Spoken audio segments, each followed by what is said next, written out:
हरि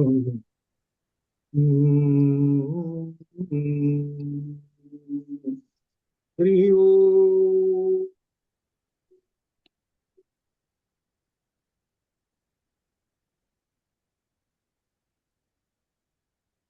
गुरु ब्रह्मा गुरु विष्णु गुरुदेवो महेश्वरः गुरु साक्षात् परम ब्रह्म तस्मै श्री गुरवे नमः। ज्ञानानन्दमयं देवं निर्मलस्फटिकाकृति आधारं सर्वविद्यानां हयग्रीवमुपास्महे हयग्रीवमुपास्महे। श्रुतिस्मृतिपुराणानाम् आलयं करुणालयं नमामि भगवत्पादं शङ्करं लोकशङ्करम्। पुरदिन्दुविकासमन्दः स्फुरदिन्दीवरलोचनाभिरामाम् अरविन्दसमानसुन्दरास्यामरविन्दासनसुन्दरी उपासे। शारदा शारदां भोजवदनाम्बुजे सर्वदा सर्वदा अस्माकं सन्निधिं क्रियातु।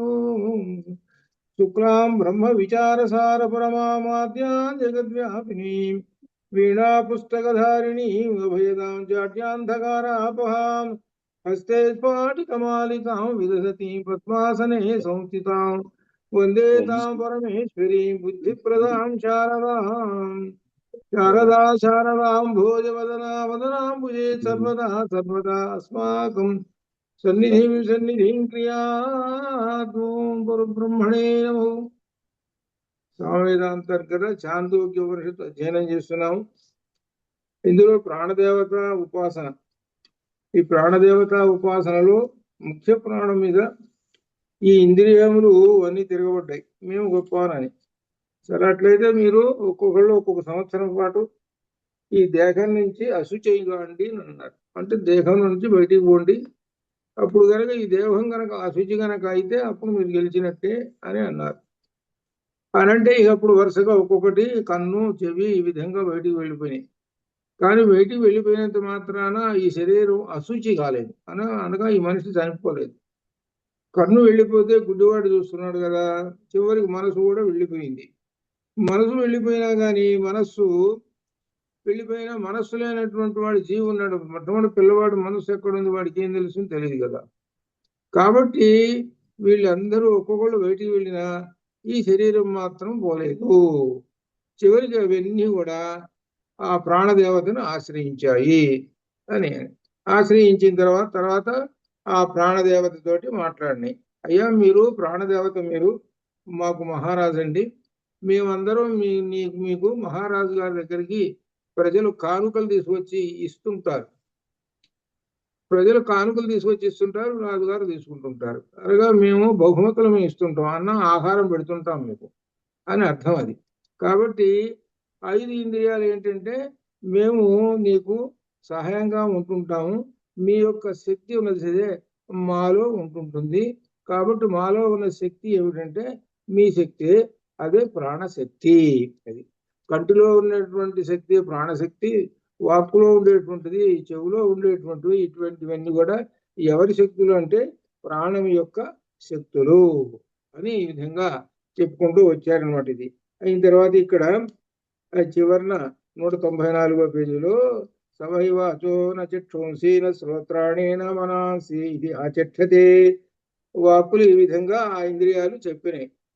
చెప్పిన తర్వాత చెవులు అని చెప్పారు. ఈ విధంగా వీళ్ళందరూ కూడా ఈ ఇంద్రియాది దేవతలు.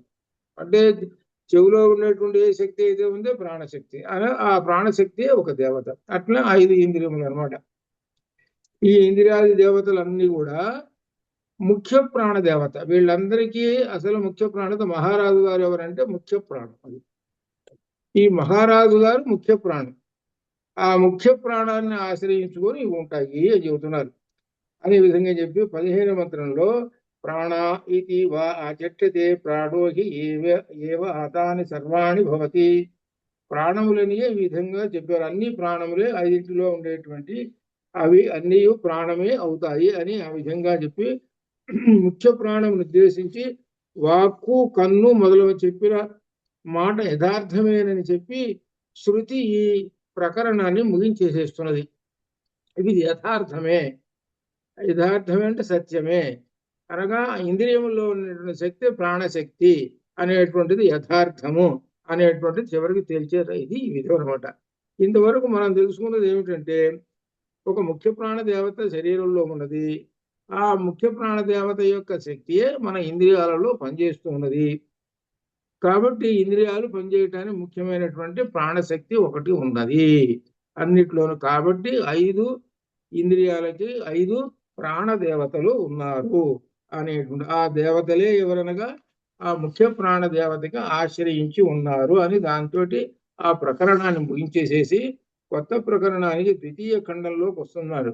ఇక్కడి నుంచి ఒక ఉపాసన అనేది ఇక్కడికి వస్తున్నది. ఇక్కడ దాకా ఒక రకంగా చెప్పాలని ఇంట్రడక్షన్ ఇదంతా. ఇక్కడ వస్తున్నది అనమాట ఉపాసన. ఈ అన్నదేవత ఉపాసన ఏమిటో సంగతి వస్తున్నది ఇప్పుడు రెండవ ఖండంలో వస్తున్నది. ఏమిటంటే దీనిలో స హ ఉవాచ కిం మే అన్నం భవిష్యతి ఇది. ఆ అన్నదేవత అంటున్నది వాళ్ళతోటి, ఎవరు ఈ 5 ఇంద్రియాలు ఉన్నాయి కదా వాళ్ళతోటి ఏమనంటున్నది అంటే, నా కొరకు ఏది ఆహారం ఉన్నది అని ప్రాణదేవత ప్రశ్నించింది. నాకు మరి ఆహారం ఏది అని అంటున్నారు. ఎవరిని? ఇంద్రియాలని ప్రశ్న వేస్తున్నది. నా కొరకు ఏది ఆహారం ఉన్నది అని ముఖ్య ప్రాణము ఇంద్రియాది దేవతల్ని అడుగుతున్నది. అడుగుతుంటే ఇంకప్పుడు దానికి ఏం చెబుతున్నారు దీనిలో?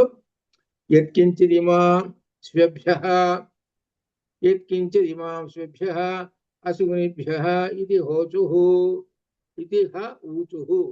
అది విడదీస్తే అంటే ఏమిటి? ఆహారం అంటే కుక్కల నుండి, పక్షుల నుండి మొదలు అంటే సమస్తమైనటువంటి ప్రాణులు అని అర్థం అనమాట. ఈ ఆహారము సర్వం ఏదైతే ఉందో అవి ఇంద్రియములు చెప్పినవి, ఇంద్రియాలు సమాధానం చెప్పినవి. ఆమె ఆ ప్రాణదేవత అడిగింది, ఏంటి మాకు అన్నం ఏది అని అన్నాడు. అన్నం ఏది అని అంటే సమస్తమైనటువంటి ప్రాణులు ఉన్నాయి కదా, ఈ సమస్తమైన ప్రాణులకి ఏది ఆహారమో అదే నీకు ఆహారము అని చెప్పి. అంటే అర్థం ఏమిటి? దీనిలో సమస్తమైన ప్రాణులకు అంటే మనం చెప్పుకున్న కుక్కలేమిటి, పక్షులేమిటి, కీటకాలేమిటి, రకరకములైన ప్రాణులు అనేకమైన ఉన్నాయి కదా, వాటన్నికి ఆయా ఆహారాలు ఉన్నాయి వాటికి. ఆ ఆహారం తింటేనే గాని లోపల ప్రాణదేవత ఉండదు. ఆహారం తింటే ఆ ప్రాణదేవత ఉంటుంది. కుక్క ఉందనుకో, ఏదో రకమైన రకరకాలు అది తింటేనే. పక్షి ఉందనుకో, పక్షి.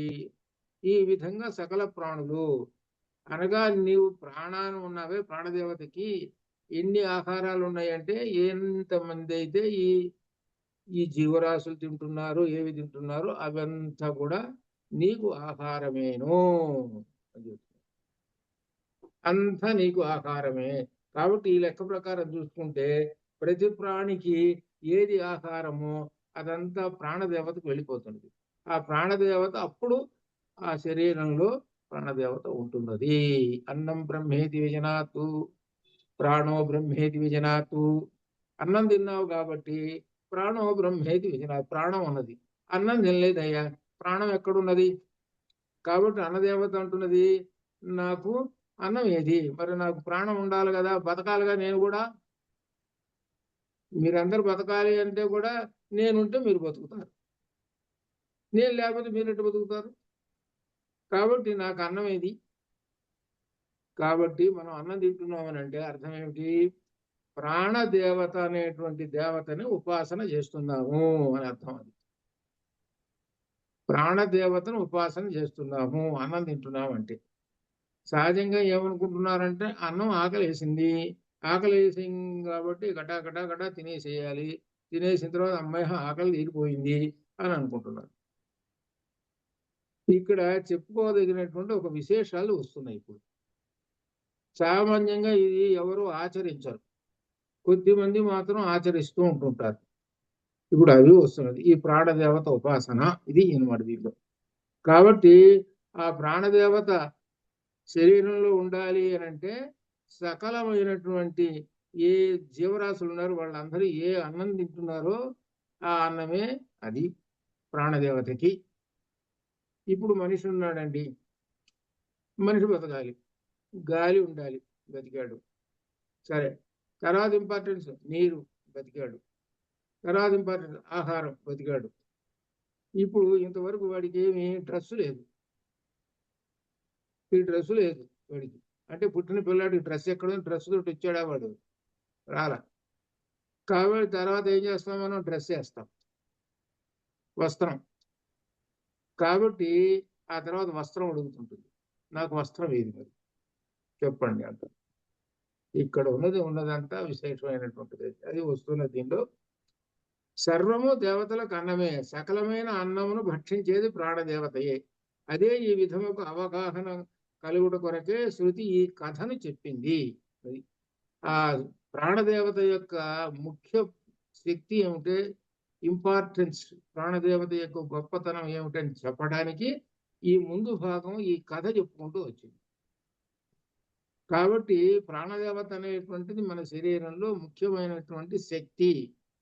ఆ శక్తి లేకపోతే ఈ శరీరం ఏమవుతుంది? అశుచి అవుతుంది.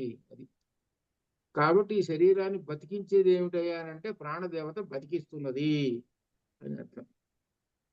అయితే ఆ తర్వాత అంటున్నది, తద్వా ఏతద్ అనస్య అన్నం అనో మనో ఏతదస్య అన్నం మనః వై నామ ప్రత్యక్షో సగవా ఏవం విధి కించన అనన్నం భవతీతి. ఇది అనము అనేటువంటిది అనేది ప్రాణదేవతకు ప్రత్యక్షముకు పేరు. ప్రాణదేవతకు ఒక పేరు పెట్టారట. ఏమిటంటే అనము అని పేరు పెట్టారట. అది చెబుతున్నారు. ప్రాణదేవతకి అనము అని పేరు పెట్టారు. ఇప్పుడు మన దేవతలకు అందరికీ ఒక్కొక్క దేవతకు ఒక పేరు పెడుతున్నాం కదా. పేరు పెట్టి ఏం చేస్తున్నాము? పూజలు చేస్తున్నాం. ఆ పూజలు చేస్తున్నప్పుడు ఏం చెబుతున్నాము? ఆ దేవతకి వస్త్రాలు చుడుతున్నాము, పట్టు వస్త్రాలు. అలానే అలంకారాలు వేస్తున్నాం, కిరీటాలు పెడుతున్నాం, నైవేద్యాలు పెడుతున్నాం, ఇవన్నీ చేస్తున్నాం కదా. మరి అట్లనే ఇక్కడ కూడా దేవత అండి. ఆ దేవత పేరు ఏమిటంటే అనము. ఈ విధంగా ఉపాసించువానేది ఆహారం నాకు ఏది, మరి నాకు ఆహారం ఏది? నా పేరు అనము అనేటువంటి నా దేవత పేరు. కాబట్టి నాకు ఆహారం ఏది అని ప్రశ్న మళ్ళా వేసింది. ఇంతవరకు ఒప్పుకున్నారు, బాగానే ఉందండి. మీకంటే ఆహారాలు, ఈ కంటికి ఆహారం అంటే సరంగా చూస్తావు అదంతా. ఈ పిక్నిక్ పోయి మొత్తం చూస్తున్నావు. పిక్నిక్ ఎందుకు పోతున్నావు అంటే కంటికి ఆహారానికి పోతున్నాడు వీడు. అది ఆ ప్రకృతి దృశ్యాలు చూడటానికి. కాబట్టి మీరందరూ చూస్తున్నారు, మీరు అనుభవిస్తూనే ఉన్నారు.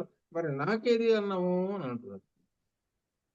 మీరు భోజనం బాగా చేస్తున్నారు, నాకు పెట్టకుండా, దేవతలకు పెట్టకుండా మీరు అన్నం తింటారా? ఇంట్లో నైవేద్యం పెట్టకుండా దేవుడికి మీరు అన్నం తింటారా? అదే అర్థం. ఇంట్లో చూసుకోండి, దైవారాధన ఉన్నటువంటి వాళ్ళకి ఆ నైవేద్యం ఏదో అట్టుకుండా ఏదో పెట్టిన తర్వాత అన్నం తింటారు. అది సహజంగా మనకు దొరుకుతుంది. ఇదే దీని యొక్క అర్థం. దీనిలో అంతరార్థం అదే, ప్రాణదేవత ఉపాసన. ఆ తర్వాత అన్నం తింటారు. అట్లనే నాకు అన్నం ఏమిటి అనేటువంటి ప్రశ్న వచ్చింది ఇక్కడ. అనేటప్పటికీ ఇంకప్పుడు అన్నానికి కూర్చుంటున్నారనమాట. ఏమిటంటే దీనిలో అనము అనేటువంటి దేవతకు ఆహారము ఏమిటి? ముందు అనము అనే పేరు చెప్పేసింది. ఆ తర్వాత నాకు వస్త్రం ఏది అని అంటున్నది. అన్నం ఏది మరి? అన్నం ఏది, వస్త్రం ఏది? అన్నం అంటేనేమో అన్ని తినేటువంటివే నీకు ఆహారము అన్నారు. సరే, ఆహారం వచ్చిందండి.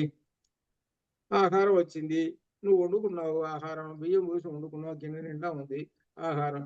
ఎందుకోసం వండుకున్నావు అంటే నీ ప్రాణదేవత కోసం వండుకున్నావు. సరే, ఇక్కడ చెబుతున్నారు ప్రశ్న.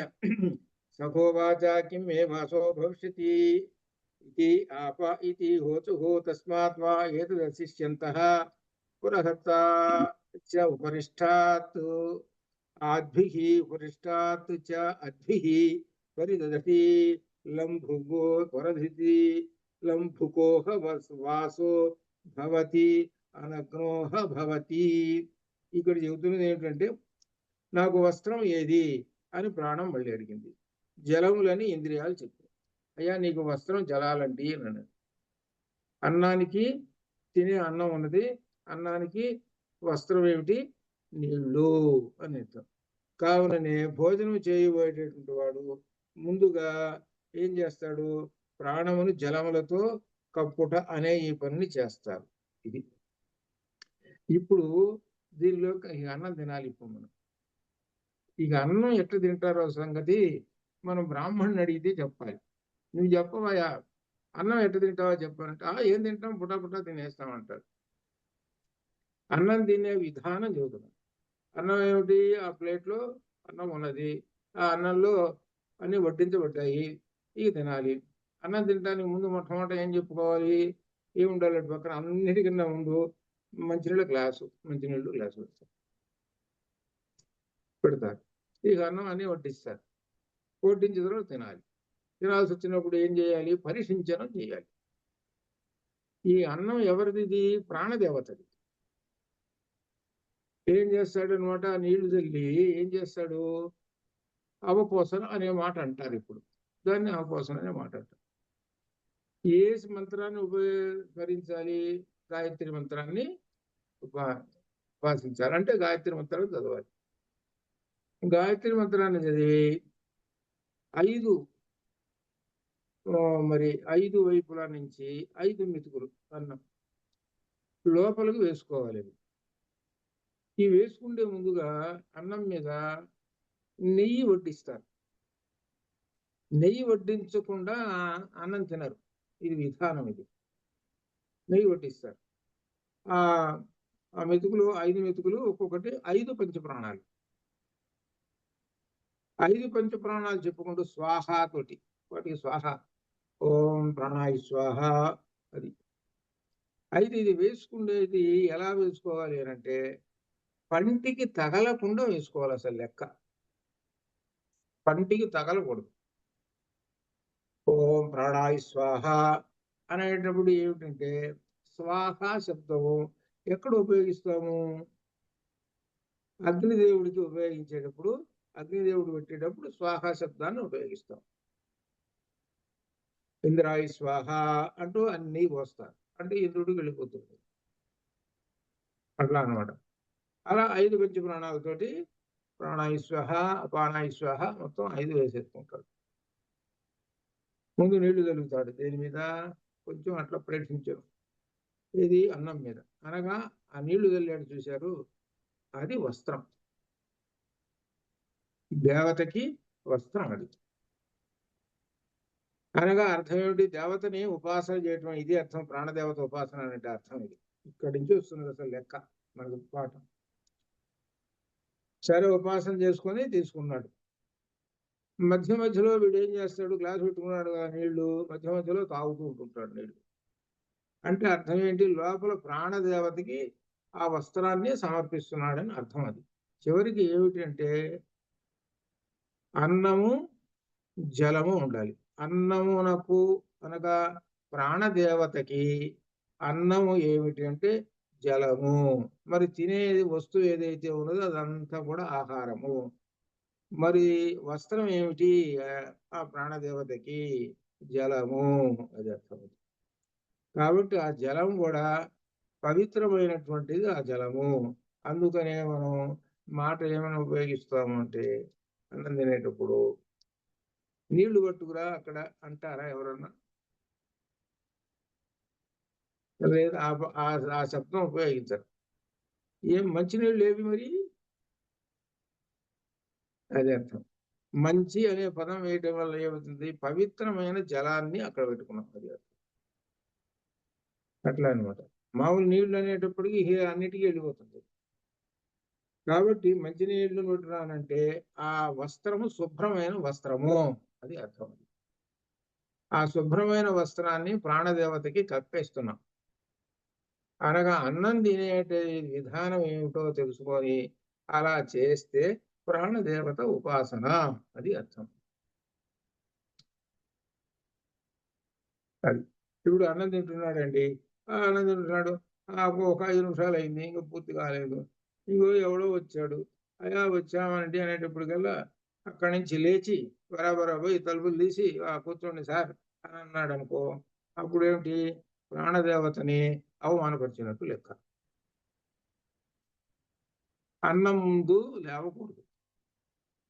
అదే అర్థం. అన్నం ముందు లేవకూడదు. ఎవరన్నా ఉంటే వాళ్ళు చూసుకుంటారు, అవన్నీ ఏర్పాట్లు చూసుకోవాలి. కానీ ఇప్పుడు మన వాళ్ళు ఏం చేస్తుంటారు? సరే, ఈ విధంగా అన్నదేవతని ఎంతమంది ఉపాసన చేస్తున్నారు? ఈ ప్లేట్లు కొట్టుకొని నిలబడేటువంటి వాళ్ళు చెప్పండి.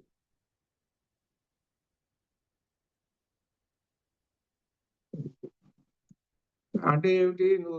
మనం గుడికి వెళ్ళి దేవుడికి ఉపాసన పూజలు చేయడం ఇవన్నీ కూడా చేస్తున్నాం కదా. అది కనపడేది ఏంటంటే ఒక విధంగా వాస్తవాన్ని చెప్పాలి, రాయే కదండి అన్నాడు.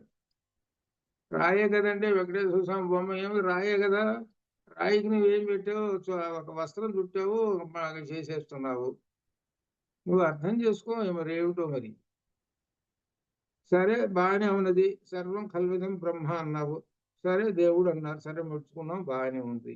అట్లా బాగుంది. నువ్వు ఇంత దూరం దాకా రాగలిగావు కదా, ఆ బ్రిడ్జి వాటర్ దాకా రాగలిగావు కదా, ఆ కారు వేసుకొని బరాబరా వచ్చావు కదా ఇంత దూరం. వచ్చినటువంటి వాడివి నీ ప్రాణం నిలబడటానికి ఏమిటి నీకు తీసుకుంటుంది? ఆహారం.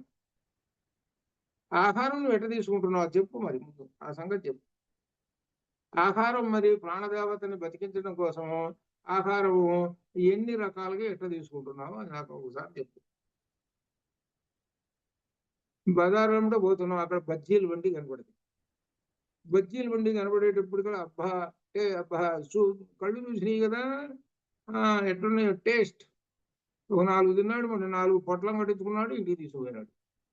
మరి ఎవరికి పంపిస్తున్నావా ఇవి ఆహారం? ప్రాణదేవతకి పంపిస్తున్నావు. మరి శుచ అశుచ చెప్పు మరి. అంటే ప్రాణదేవతకి అశుచి పంపిస్తున్నావు అనమాట. మరి దేవుడి దగ్గర నువ్వేం చేస్తున్నావు? అశుచి చేస్తున్నావా? మరి దేవుడి దగ్గర అంతా శుచే కదా. మరి ఇక్కడ నువ్వేం చేస్తున్నావు? అశుచి చేస్తున్నావు. అనగా ప్రాణదేవతని నీవు ఏమాత్రము ధిక్కరిస్తున్నావు, ఏమాత్రము నువ్వు పూజించటం లేదు. కాబట్టి ఆ ప్రాణదేవతను పూజించడం లేదు కాబట్టి ఆ ప్రాణదేవత ఏం చేస్తుంది అని అంటే దానికి తగ్గట్టుగా నీకు ఫలం ఇస్తుంది. నీవు ఏమాత్రం నన్ను పట్టించుకున్నావు ఒకసారి చెప్పాయా? మాట్లాడితే ఆంజనేయ స్వామి గుడికి పరిగెత్తావా? వెంకటేశ్వర స్వామి గుడికి పరిగెత్తుతావా? ఈ గుళ్ళకు పరిగెత్తుతుంటావా? ముందు అసలు నీ సంగతి ఏందని చెప్పు. నువ్వు ఎట్ట బతుకుతున్నావా ముందు? నేను లేకపోతే నువ్వు బతుకుతావా, ఉంటావా? ఇంకేం కళ్ళు ఏమని అవన్నీ తిరగబడ్డాయి. తిరగబడి చివరికి అవన్నీ పోట్లాడు పట్టుకున్నాయి నా మీద. చివరికి ఏమని అన్ని కూడా అమ్మ ప్రాణదేవత నువ్వు లేకపోతే మేము లేము అని చెప్పేస్తుంది.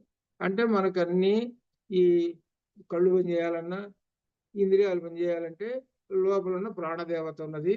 ఆ ప్రాణదేవతకి ఆ శక్తి, ఆ ప్రాణదేవత వల్ల బతుకుతున్నాము.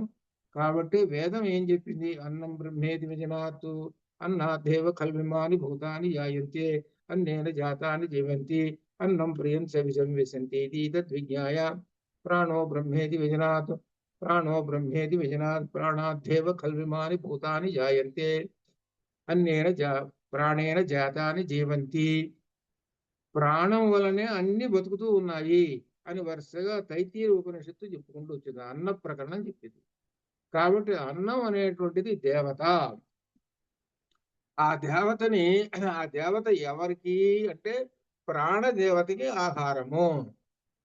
నువ్వు దేవతని ఉపాసన చేస్తున్నావు.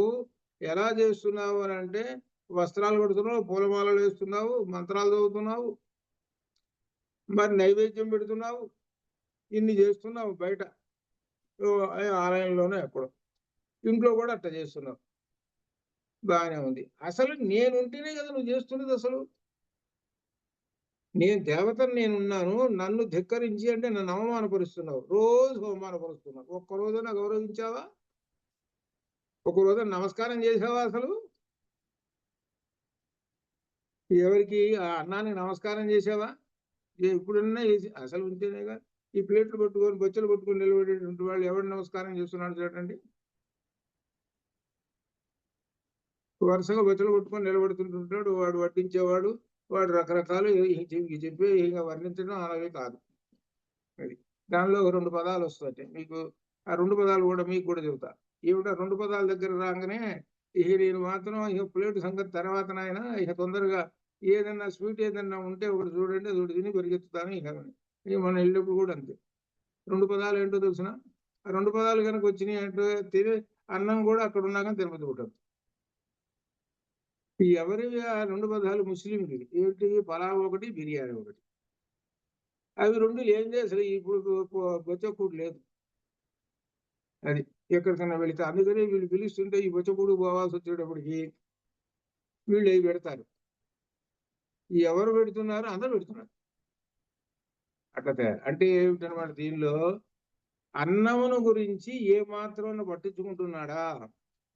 అన్నం లేనిదే ప్రాణదేవత బతకదు, ఉండదు, నేను వెళ్ళిపోతాను. అన్నం ఎవరు అని అంటే సాక్షాత్తు పరబ్రహ్మ స్వరూపము. అన్నం ఎక్కడి నుంచి వస్తున్నది? పరబ్రహ్మం నుంచి వస్తున్నది. ఆత్మన ఆకాశ సంభూత, ఆకాశాద్ వాయు, వాయోరగ్ని, అగ్నిరాప, ఆప పృథివీ, పృథివీభ్యో అన్నం, అన్నాత్ రసః పురుషః. వరుసగా వచ్చింది. ఎక్కడి నుంచి వచ్చినాయి అన్ని? అన్నం మెతుకులో, ఒక్కొక్క మెతుకులో పరబ్రహ్మం యొక్క శక్తి ఉంది. పరబ్రహ్మం శక్తి, అదే ప్రాణశక్తి ఉంది.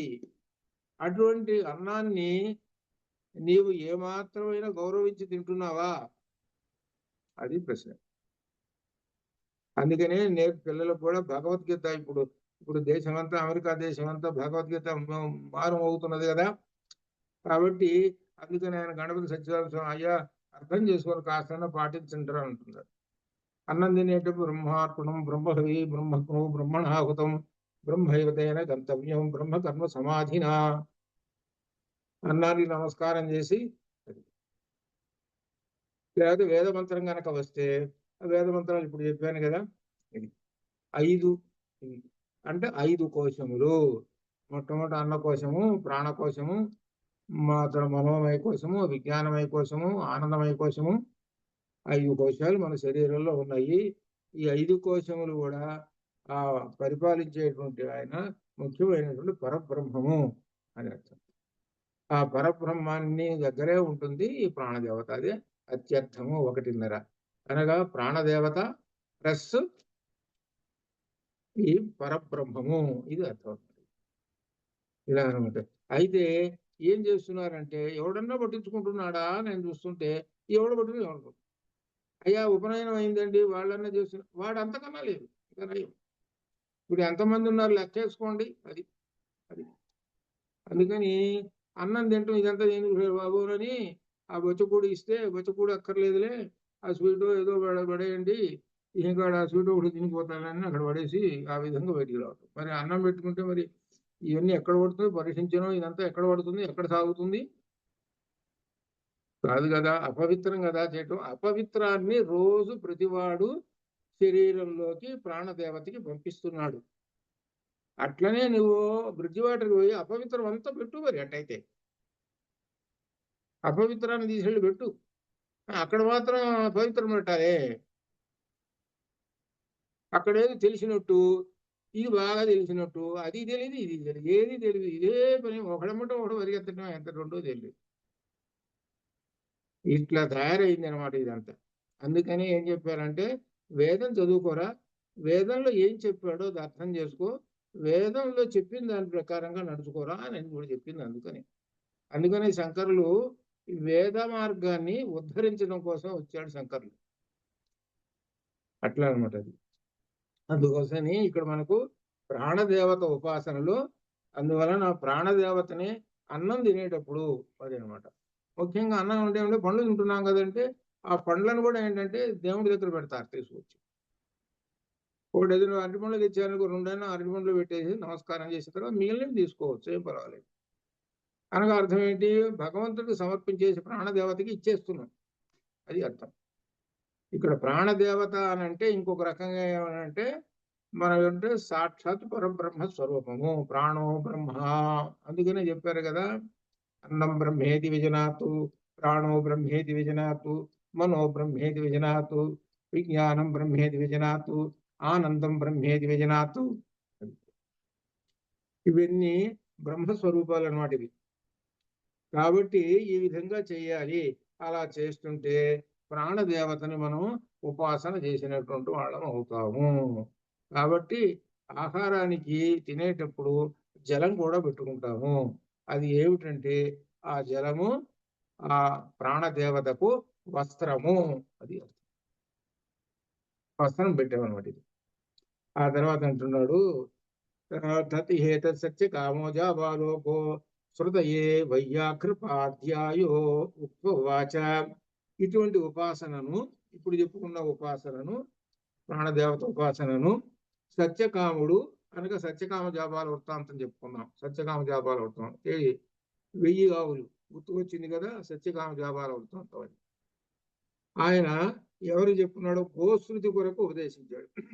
గోశ్రుతి అనేటువంటి ఆ శిష్యుడికి ఈ సత్యకాముడు ప్రాణదేవత ఉపాసనని ఆయన ఉపదేశించాడు అని చెప్పి ఇంతవరకు చెప్పేసేసిన తర్వాత ఇంకేం చెబుతున్నాడంటే దీనిలో 3వ మంత్రంలో యద్యపి ఏతత్సుష్కాయ స్థాణవే బ్రూయాత్ జాయేరన్నేవాస్మిన్ శుభాః ప్రరోహేయుః పలాశానీతి. ఎలా అంటే చెట్టు ఎండిపోయింది, ఎండిపోయినటువంటి చెట్టు, ఆ చెట్టు ఆ మూడు కొరకైనను చెప్పినచో, దీనిని ఎండిన మూడు కొరకై చెప్పినచో దీని ఎందు నిశ్చయముగా కొమ్మలు పుట్టును. అంటే అర్థం ఏం చెబుతున్నాడంటే ఒక పోలిక చెబుతున్నాడు. ఎండిపోయిన చెట్టు ఉందనుకోండి, ఆ చెట్టు కొమ్మలు పెట్టదు కదా, ఆ కొమ్మలు పెట్టదు. మరి తర్వాత ఇప్పుడు మన అమెరికాలో అంతేగా, ఇప్పుడేగా 2 నెలలు అయింది మొదలైంది, అంత క్రితం అంతా ఎండిపోయి ఉన్నట్టుగా ఒక ఆకు కూడా ఉండదు. ఏదో ఒక సామెత, ఆకుంటే చెట్టు, ఆకులు కనుక ఉంటే దాన్ని చెట్టు అనమన్నారు. ఆకులు కనుక ఉంటే చెట్టు అన్నారు. ఆకులు లేవండి, ఎలా ఉన్నది అంటే అది చూస్తుంటే ఏమాత్రం అందవిహీనంగా అలా ఉన్నది. ఏదో ఒక బొమ్మను పెట్టినట్టు ఉంటుంది, ఒక్కొక్క బొమ్మ పెట్టినట్టు ఉన్నది. చెట్లకు ఆకులు ఏమి లేవు. ఆ చెట్టుని మళ్ళీ ఆ టైం వచ్చేసింది, ఆ ఋతువు అయిపోయింది, వెంటనే ఆకులు బ్రహ్మాండంగా వచ్చేసినాయి. ఆ ఎండిపోయినటువంటి చెట్టు ఆకులు ఎట్టయితే వేసిందో అదే చెబుతున్నాడు పోలిక. ఎట్టయితే ఎండిపోయిన చెట్టు మళ్ళీ చిగుళ్ళు వేసిందో అలానే ఆ విధంగానే ఈ ప్రాణదేవతను ఉపాసన చేస్తే అని అర్థం. చేస్తే ఏమిటంటే దీనిలో ఒక విశేషం చెబుతున్నాడు. అలాగనే చేస్తే ఒక ఫలాన్ని చెబుతున్నాడు అనమాట. అనగా అర్థం ఏంటి, ఏ విధంగా అయితే చెట్టు చిగురించి ఈ విధంగా చేస్తుందో ఆ విధంగా కూడా అతని యొక్క జీవితం బాగా ఉంటుంది అని తీసుకొచ్చి చెబుతున్నాడు. అనగా ఒక క్రియను చెబుతున్నాడు. ఏమిటి, ఒక కర్మకాండ చెబుతున్నాడు. అది నీ జీవితం ఎండిపోయిన చెట్టు అయ్యా. ఇప్పుడు కాబట్టి ఆ ఎండిపోయిన చెట్టు ఆకులేసింది, అట్లా నీ జీవితం బాగా 3 పువ్వులు 6 కాయలుగా కావాలి అని అంటే అది ఇప్పుడు చెప్తున్నాడు. అది అందుకని ఒక క్రియ చెబుతున్నాడు, కర్మకాండ చెబుతున్నారు. కర్మకాండ అంటే ఏంటి, వేదంలో ముందు భాగం ఏం ఉన్నది, పూర్వభాగం కర్మకాండ అంటే యజ్ఞములు యాగాదులు ఇటువంటి చేయండి, వాటికి సంబంధించిన మంత్రాలు అవన్నీ ఉన్నాయి కర్మకాండ. ఇప్పుడు ఇదే ఉపనిషత్తు కదా, ఉపనిషత్తులో కర్మకాండ ఉండదు కదా, అంత జ్ఞానకాండే కదా ఉండేది. అయితే ఈ ఉపనిషత్తులు ఇక్కడికి వచ్చేటప్పటికి కర్మకాండ ప్రసక్తి తీసుకొచ్చాడు. ఈ కర్మకాండ చేయండి అని అంటున్నాడు. ఈ కర్మకాండ చేస్తే ఇక మీ జీవితం 3 పువ్వులు 6 కాయలు. అది దానికి ఒక పోలిక ముందు చెప్పుకుంటూ వచ్చాడు. అది అట్లా అనమాట. ఇది ఏమిటంటే దానికి చెప్తున్నాడు దీనిలో, అథయది మఖత్ జగమిషు ఇదం అవాప అవాస్య అయం దీక్షిత్వ పౌర్ణమాస్యాం రాత్రౌ. ఇప్పుడు వస్తున్నది. చాలా మంది అమావాస్య పౌర్ణమి సందర్భాలలో చేసేటువంటి ఒక యాగం అమావాస్య. ఇదే మనకు చాందోక్యంలో వచ్చేది ప్రధానమైన ఒక యజ్ఞం. ఇది అమావాస్యకి పౌర్ణానికి చేసేటువంటి యజ్ఞము, అది అర్థం. ఈ యజ్ఞం గురించి చెప్తున్నాడు. ఈ యజ్ఞంలో ఏం చెబుతున్నాడు అంటే అమావాస్య ఇక్కడ చెబుతున్నాడు. గొప్పధనమును పొందగోరేవారు, మనకు గొప్పధనం రావాలంటే మన జీవితం బాగా ఉండాలి అనుకుంటే, అంటే గొప్పగా జీవించాలనుకున్నటువంటి వాడు అమావాస్య నాడు దీక్షను స్వీకరించి, అమావాస్య రోజున దీక్షను స్వీకరించి పూర్ణిమ నాటి రాత్రి యందు పెరుగు తేనెల యందు ధాన్యములన్నింటి గింజలు, ధాన్యములు నవధాన్యాలు ఉన్నాయి, ఈ నవధాన్యాల గింజలను పిండి చేయండి. అన్నిటినీ పిండి చేసేసి పిష్టం చేయండి. పిష్టం చేసి పిండి చేసేసి జ్యేష్ఠుడు మరియు శ్రేష్ఠుడు ప్రాణదేవత. మొట్టమొదటి చెప్పారు కదా, జ్యేష్ఠంచ శ్రేష్ఠంచ వరిష్ఠంచ. ఈ ప్రాణదేవత అందరికన్నా జ్యేష్ఠుడు, ముందు పుట్టాడు, పైగా అందరికన్నా శ్రేష్ఠుడు. అంటే అర్థం ఏంటి? ఈ జీవుడు, ఈ మనిషిలో లోపల గర్భంలో ఉన్నప్పుడే మొట్టమొదటి పుట్టినవాడు ఎవడరా? ప్రాణదేవత. తర్వాత ఎవరు వచ్చారు? ఇంద్రియాలు వచ్చినాయి. కాబట్టి మొట్టమొదటి వాడెవడు? ప్రాణదేవత. ఆ ప్రాణదేవత శ్రేష్ఠుడు, జ్యేష్ఠుడు. అది ఆ ప్రాణదేవత ఉన్నాడే, ఆ చెబుతున్నాడు జ్యేష్ఠుడు మరియు శ్రేష్ఠుడు ప్రాణదేవత కొరకు సమర్పించండి. ఈ పిష్టాన్ని సమర్పించండి. ఎప్పుడు? అమావాస్య నాడు దీక్షలు స్వీకరించి పూర్ణిమ నాటి రాత్రి ఎందు. అది అర్థం. అంటే 15 రోజులు, 15వ రోజు. ఈ 15 రోజులు దీక్ష చెబుతారు, ఎలా ఉండాలి అనేటువంటిది కూడా వస్తున్నది. అలా ఎలా ఉండాలో, తన జీవితం ఎలా గడపాలో చెబుతూస్తున్నాడు ఈ 15 రోజులు. అంతేగాని ఈ 15 రోజులు మామూలుగా శుభ్రంగా తింటూ తిరుగుతూ మళ్ళీ ఎప్పుడు మాదిరిగా ఉంటారే, అది కాదు. ఉపాసనా పరుడికి అసలు ఏదీ లేదు. అసలు ఉపాసనా పరుడు కొంతమంది అంటారు, ఏమండి సుందరలహరిలో ఉపాసన శ్లోకం అండి, సరే బాగానే ఉంది. సుందరకాండలో ఉపాసన అంటే ఏంటి? ఆ కాసేపు, ఆ గంట సేపు గుడుగుడు అడేదిను, ఆ తర్వాత ఎప్పుడు మాదిరిగానేమో తింటూ తిరగటం, బజార్లో తిరగటం, అది అని అనుకుంటారు. అది కాదు, అది చాలా తప్పది. ఉపాసన అనే విధానం ఏంటో ఇప్పుడు వస్తున్నది. ఇది ఇలా ఉంటేనే అది ఉపాసన. ఆ మంత్ర దీక్ష కానీ లేకపోతే ఆ దేవత ఎందుకు కానీ ఇది చెబుతున్నాడు. అది ఏంటి? సరే, అమావాస్య నాడు దీక్ష పోయినాడు, ఇక 15వ రోజు దాకా ఎలా ఉండాలో చెప్పాడు. ఆ విధంగా ఉన్నారు. చివరి రోజున, పూర్ణిమ నాటి రోజున అగ్ని యందు నేతిని హోమం చేసి, అంటే యజ్ఞవేదిక యందు ఏం చేయాలన్నమాట? వీటిని ఆ దేవుడికి సమర్పించాలి, ప్రాణదేవతకి సమర్పించాలి. అనగా ఈ ప్రాణదేవత యజ్ఞాన్ని చెయ్యాలి. చేసేటప్పుడు నేతి బొట్లను పిష్టంపై వేయవలను. అంటే పిష్టం వేసి దాని మీద నేతి బొట్లు వేస్తూ ఉండాలి. ఏమిటి సమర్పించాలి? ప్రాణదేవత కొరకు సమర్పితం అవుగాక ఈ గింజల పిండి మీద నెయ్యి వేస్తూ ఉండుము. అగ్ని యందు నేతిని హోమం చేసి, అగ్ని యందు మామూలుగా నెయ్యి వేస్తుంటాం, ఆ తర్వాత మిగిలిన నేతి బొట్లను పిష్టముపై వేయవలను అని చెప్పాడు. ఈ పిష్టముపై వేయవలను అనేటువంటిది కూడా పిష్టాన్ని లోపల వేయాలన్నా లేకపోతే బయట పెట్టి వేయాలన్నా అనేటువంటిది ఒక దీనిలో మనకి సందేహాన్ని కూడా చూద్దాం. దీనిలో ఏం చెబుతాడో చూద్దాం. దీనిలో రెండో పేరాలో చెబుతున్నాడు ఏంటంటే, అమావాస్య నాడు దీక్షలు స్వీకరించి, అనగా యజ్ఞ దీక్షను తీసుకొని ఎలా ఉండాలట? నేలపై పరుండవాలను. ఇది ఈ దీక్షలు కూలేటువంటి వాళ్ళు చక్కగా పరుపు మీద, కుషన్ పరుపు మీద ఉంటాయి కదా, ప్రత్యేకంగా వాటి మీద పడుకోకూడదు అని చెబుతాం. నేల మీద చాప వేసుకొని పడుకోవాలి. తర్వాత నేలపై పరుండవలను. తపస్సు రూపంలో నుండే నియమాలను పాటించాలి. తపస్సు చేసేటువంటి వాడు నియమాలు ఎలా చేస్తాడు అంటే, అన్ని రోజులు సత్యమునే పలుకుము, బ్రహ్మచర్యము పాటించవలెను, ధర్మములు పాటించవలెను అని. అంతేగాని యజ్ఞ దీక్షను చెందిన కర్మ సమూహమునంతను ఆయన పాటించనక్కరలేదు. ముఖ్యమైన విశేషాలు సత్య ధర్మములు, మూడోది బ్రహ్మచర్యము. ఇది అర్థం. ఇవి పాటిస్తే చాలయ్యా అంటున్నాడు. ఇవి పాటించండి. ఎందుకంటే మంథం అనే పేరు గల ఈ కర్మ సోమయాగ దీక్షకు వికృతి కాదు. సోమయాగ దీక్ష అంటే మామూలు యజ్ఞం చేస్తారు. యజ్ఞం చేసినప్పుడు సోమరసం ఉపయోగించడం అది పెద్ద కర్మకాండ. అది అటువంటిది కాదు. ఇది చిన్నదే ఇది అని చెబుతున్నాడు. అది యజ్ఞం చేసేటప్పుడు ఎట్లయితే ఉన్నదో అటువంటి కర్మకాండ కాదు, అంత విశేషమైనది కాదు అని చెబుతున్నాడు. అని చెప్పి పాలను మాత్రమే ఆహారంగా తీసుకున్నట్టు సోమయాగాంగములైన ఉపసత్తులకు చెందిన నియమము, దేహమునకు అంతఃకరణములకు శుద్ధిని కలిగించే తపస్సు మొదలైనటువంటివన్నీ కూడా బృహదారణ్యకోపనిషత్తులో ఈ సందర్భంలో చెప్పాడు.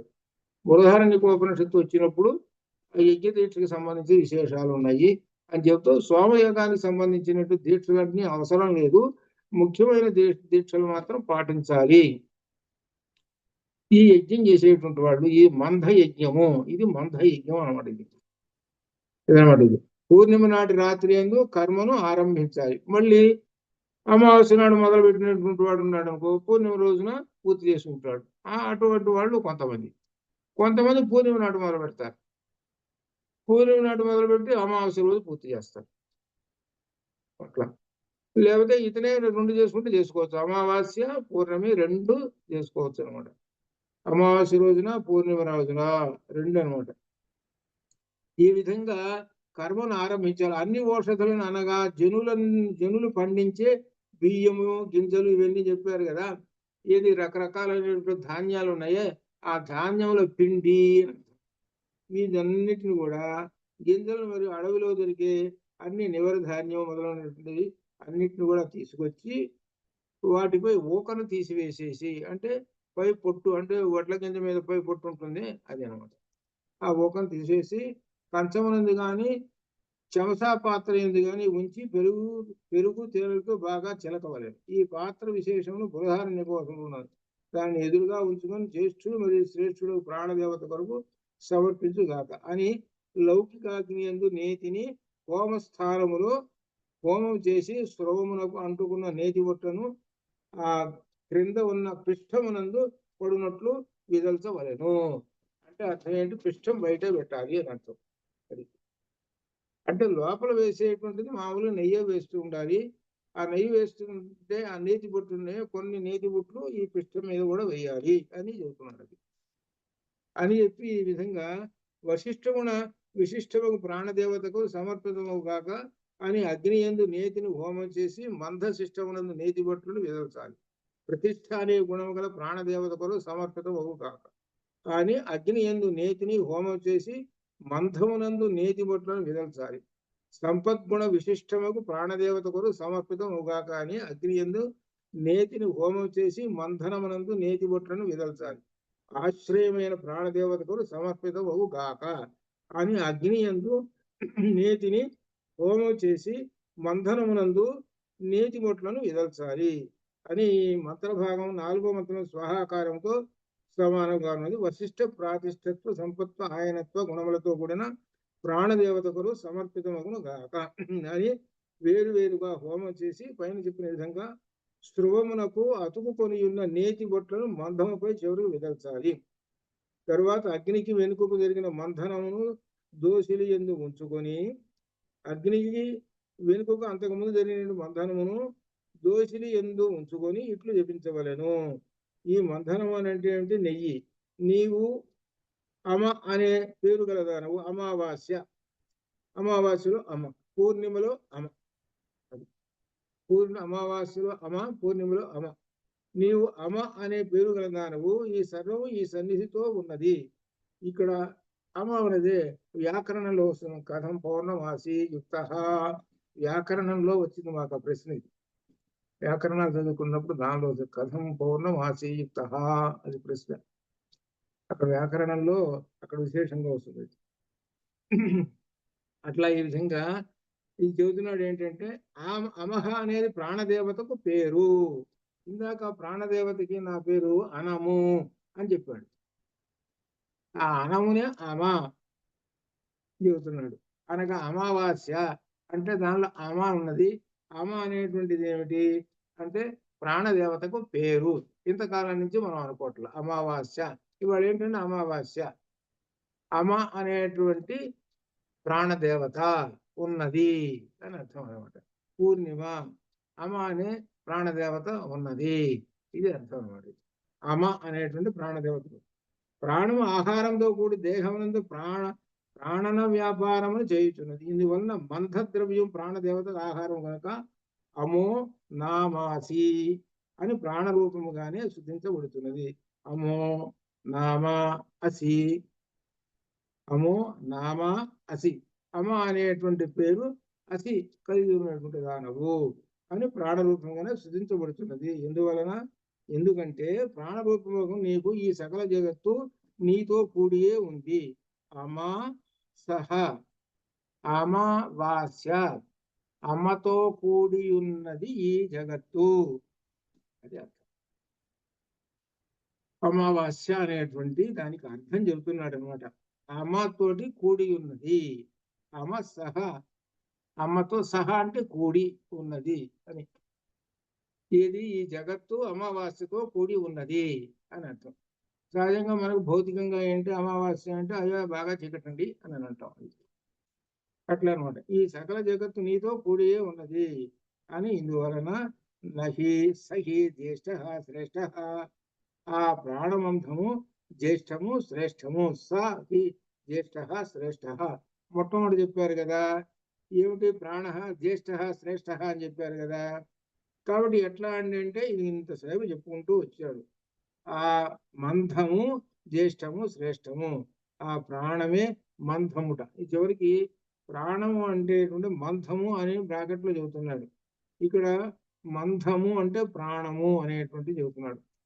అమహ అనేది ప్రాణదేవతకు పేరు అని చెబుతూ, ప్రాణము ఆహారంతో కూడి దేహమునందు ప్రాణన వ్యాపారము చేయుచున్నది. ఇందువలన మంథద్రవ్యము ప్రాణదేవతకు ఆహారము. మంథద్రవ్యం ఇదేమో ఈ ద్రవ్యం పేరు మంథద్రవ్యం అని పేరు పెట్టారు. ఈ మంథద్రవ్యం ఎవరికి? ప్రాణదేవతకి ఆహారం అన్నారు. ఆ ప్రాణదేవతే అమ అనే పేరుతోటి ఉన్నది అన్నారు. అటువంటి ఆ ప్రాణదేవతో కూడినటువంటిదే ఈ సకల జగత్తు అని చెప్తున్నారు. కాబట్టి ఆ మంథము జ్యేష్ఠము శ్రేష్టము. ఆ మంథం అంటే ఆ ప్రాణమే జ్యేష్ఠము శ్రేష్టము అంటూ, ఆ ప్రాణస్వరూపము మంథమే జ్యేష్ఠము శ్రేష్టము అని చెబుతూ చివరికి రాజా అధిపతి సహా మా జ్యేష్ఠాంశ శ్రేష్ఠ్యం రాజ్యం ఆధిపత్యం గమయతి అహం ఏ వేదం సర్వం అపానీతి. ఇక్కడ దీనిలో ప్రకాశించేది పాలించేదేగా ప్రాణరూపమైన మంథము నన్ను జ్యేష్ఠత్వమును శ్రేష్ఠత్వమును ప్రకాశత్వమును ఆధిపత్యమును పొందించును అనగా అర్థం ఏంటి? ప్రాణదేవతను ఉపాసన చేశాడు ఈయన యజ్ఞం ద్వారా. చేసి ఈ ఉపాసకుడు ఏమంటున్నాడంటే, చివరికి ఏమంటున్నాడంటే, నన్ను జ్యేష్ఠత్వమును శ్రేష్ఠత్వమును ప్రకాశత్వమును ఆధిపత్యమును పొందించుము అని అడుగుతున్నాడు. నేను నీ మాదిరిగానే జ్యేష్ఠత్వము శ్రేష్ఠత్వం అన్నిటిలోనూ కలిగించేటట్టుగా చేయుము అని అడుగుతున్నాడు. ఎవరిని? ఈ ప్రాణదేవతని. అది అర్థం.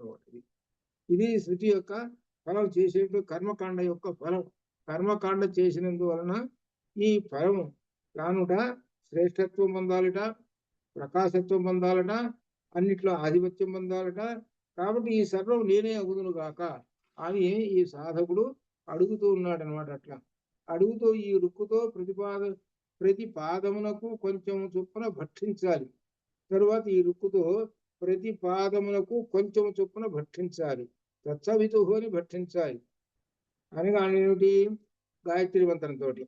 అది ఆ ఉన్నది కదా, పిష్టం ఉన్నది కదా, ఆ పిష్టం బయట ఉన్నది, దాని మీద కొంచెం నేతి బొట్లు వేసాం కదా, అది ఆ పిష్టం ఉన్నది. పిష్టం అంటే సమస్త ధాన్యముల యొక్క పిండి. ఆ పిండి మీద దాన్ని తత్సవిదు అని గాయత్రి మంత్రం ఉపాసన చేస్తూ ఆ గాయత్రి మంత్రాన్ని చెబుతూ ఆ శ్రేష్ఠత్వం ఉన్నది కదా, ఆ పిష్టాన్ని భక్షించాలి అది చెబుతున్నాడు.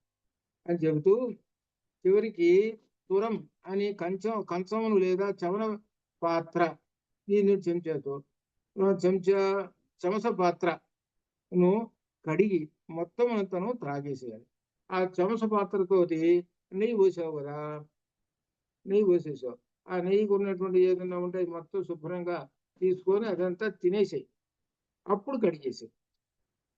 ఆ చెమస పాత్రకి ఇంకా నెయ్యి ఉంటుంది, అది నువ్వు తినేసేయాలి. అంటే యజ్ఞశేషం అని అర్థం. యజ్ఞశేషాన్ని మనం తినాలి. యజ్ఞశేషం అంటే నేతితోటి చేసాం, అందులో స్వాహ అనుకుంటూ స్వాహాకారాలతో చేసాం. ఇంకొంచెం మిగిలింది, ఒక చెంచాలు 2 చెంచాలు మిగిలింది, అది యజ్ఞశేషము, అది పవిత్రం, అది తినాలి. అంటే తినటం అంటే అర్థం ఏంటి? అన్నంలో వేసుకుంటాం. అది దానిలో కాస్త ఉంది కదా, ఇంకెందుకు లేని అవతల వారేద్దాము అని అనుకో, శుభ్రం కడిగేస్తే చేసిన ఫలితం అంతా పోతుంది. యజ్ఞశేషాన్ని భక్షించాలన్నమాట. అది చెబుతున్నాడు నోటి. దీనిలో చెబుతూ కడిగి మొత్తం అంతా తాగాలి. తర్వాత అగ్నికి వెనుక చర్మం పోయి లేదా నేలపై మౌనమును పాటించువాడే అలజడి లేని చిత్తం గలవాడే పొందుకోవాలి. చివరికి అంత యజ్ఞం అయిపోయింది. భూమి మీద నేటి చాపేసం ఊరుకోవో చూస్తున్నాడు. అతడు స్త్రీని చూచినట్లయితే కర్మ సుసంపన్నమైనదని తెలియాలి. అనగా స్త్రీని చూచినట్లయితే కర్మ సమాప్తమైనది అని తెలుసుకోవాలట. దీనిలో ఏమిటో రహస్యం పెట్టుకుంటూ వచ్చాడు. దీనిలో ఉండేటువంటి దీంతో ఇది అయిపోతూ ఉన్నది. ఇది అనమాట. ఇది ఏమిటో చివరిన ఒక విశేషం మనం చెప్పుకొని రేపు అసలైనటువంటి పంచాగ్ని విద్య, ఇది ప్రాణదేవత ఉపాసన. ఇంతకన్నా గొప్పది ఇదిగో వస్తున్నది. ఇంతకన్నా గొప్పది పంచాగ్ని విద్య. ఈ పంచాగ్ని విద్యకి ఈ ముందు చివర ఉన్నటువంటి ఏం చెప్పాడేమో కనెక్షన్ ఏమన్నా ఉందేమో రేపు ఒకసారి పరిశీలన చేసుకొని పంచాగ్ని విద్య రేపు ప్రారంభం అవుతుంది. ఈ పంచాగ్ని విద్య మనకు ఇందులో కూడా బ్రహ్మసూత్ర భాష్యంలో కూడా పంచాగ్ని విద్య వచ్చింది. ఇది అనమాట. దీని యొక్క విశేషం ఏంటో రేపు మనం అధ్యయనం చేద్దాం. అంతవరకు శుభం భయాత్. ఓం పూర్ణమదః పూర్ణమిదం పూర్ణాత్ పూర్ణముదచ్యతే పూర్ణస్య పూర్ణమాదాయ పూర్ణమేవావశిష్యతే. అసతో మా సద్గమయ తమసో మా జ్యోతిర్గమయ మృత్యోర్మా మృతంగమయ. ఓం శాంతి. శుభం భయాత్.